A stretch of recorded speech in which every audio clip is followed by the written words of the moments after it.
نماز کیوں فرض ہے ہمارے اوپر؟ کیا اس لیے کہ نماز بے حیائی سے روکتی ہے اس لیے اللہ نے فرض کی نا؟ کیا ہو گیا؟ اس لیے فرض ہے نا بھائی، اللہ نے خود فرمایا کہ ان الصلاۃ تنہا عن الفحشاء والمنکر، نماز بے حیائی سے ہمیں روکتی ہے۔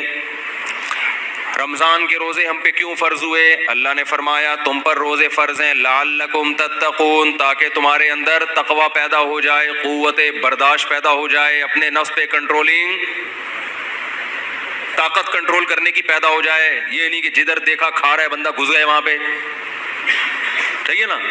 جو آدمی منہ پہ کنٹرول نہیں کر سکتا وہ اپنی کسی خواہش پہ کنٹرول نہیں کر سکتا، بالآخر وہ دھماکے کے ساتھ پھٹ پھٹا کے ہلاک ہو جاتا ہے۔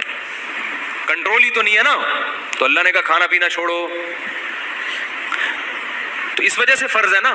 لیکن سوال پیدا ہوتا ہے، اگر کوئی آدمی نماز پڑھ رہا ہے اور بے حیائی نہیں چھوٹ رہی، دیکھو ایک پیناڈول کی گولی ہے، یہ ہم کیوں کھاتے ہیں؟ تاکہ بخار اتر جائے۔ ہم کھا رہے ہیں بخار نہیں اتر رہا، ڈاکٹر کہے گا پیناڈول چھوڑ دے انجیکشن لگوا لے، یہی کہے گا نا؟ کیا خیال ہے بھائی جان؟ تو اب مجھے ایک بات بتاؤ، ہم رمضان کے روزے رکھ رہے ہوں، کنٹرولنگ پاور پھر بھی پیدا نہیں ہے، افطار ہوتے ہی بے حیائی کے کاموں میں، جیسے عید کا چاند نظر آتے ہی سین مگر آباد، وہیں سے اعتکاف میں سیٹنگ شروع ہو جاتی ہے۔ تو کنٹرول تو بالکل بھی نہیں ہے۔ آج کل کوئی روزہ رکھ کے کوئی ایک گناہ چھوڑ دے، کسی کو دیکھا آپ نے؟ اعتکاف کے آخری دنوں میں ہی جو نمبر بلاک کیے ہوئے تھے، بلکہ بلاک ہی نہیں ہو رہے اب تو، بالکل ویسے کہ یعنی 20 سال پہلے جیسے تھے نا، 20 رمضان زندگی میں آئے وہیں کے وہیں۔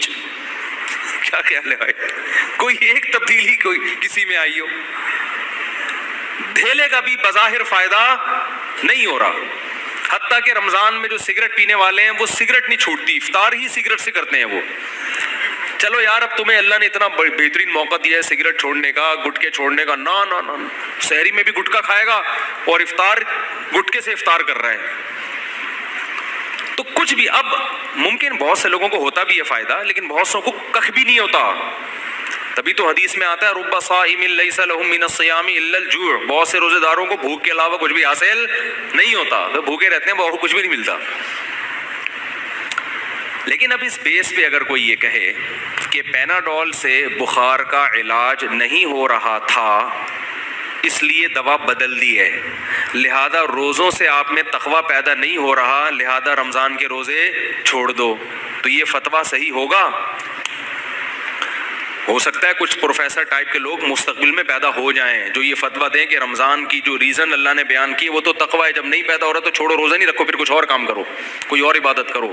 ایسے فنڈر مستقبل میں پیدا ہونے والے ہیں، قرآن حدیث کے نام پہ سب کچھ ہو جائے گا۔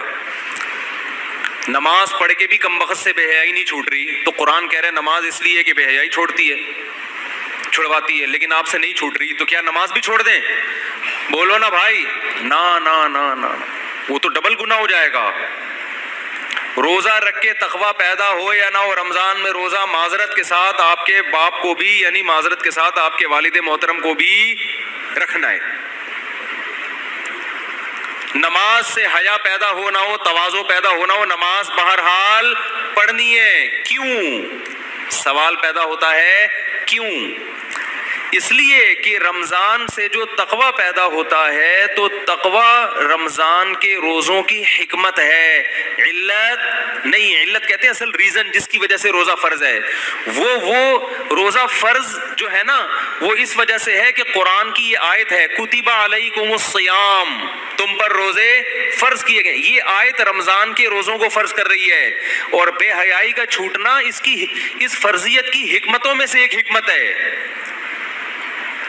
کہ اس کی بہت ساری حکمتیں ہیں، یہ حاصل ہوں گی، ان میں یہ بھی ہے، تقویٰ بھی پیدا ہوگا، قوت برداشت بھی پیدا ہوگی، صحت بھی اچھی ہوگی، بھوکوں کے ساتھ تمہیں پتہ چلے گا بھوک کتنی بڑی ٹینشن ہے، بھوکوں کو کھانا کھلانے کی ترغیب بھی پیدا ہوگی، اور عبادت کے بہت سارے فائدے ہوتے ہیں۔ یہ تمام کے تمام فائدے عبادت کی حکمتیں ہیں، ان کی وجہ سے یقیناً عبادت ہے، لیکن اصل وجہ یہ نہیں ہے، اصل وجہ وہ علت ہے۔ وہ علت کیا ہے؟ تم پر رمضان کے روزے فرض ہیں۔ بات آ رہی ہے سمجھ میں؟ اور نماز کی اصل وجہ کیا ہے؟ اقیم الصلاۃ، اللہ نے حکم دیا اقیم الصلاۃ لدلوک الشمس، سورج جب بھی ڈھلکے گا نماز قائم کرو. تو یہ اصل علت ہے، اس وجہ سے نماز پڑھتے ہیں ہم. چاہے اس کے وہ فائدے حاصل ہو یا نہ ہو، نماز بہرحال آپ کو پڑھنی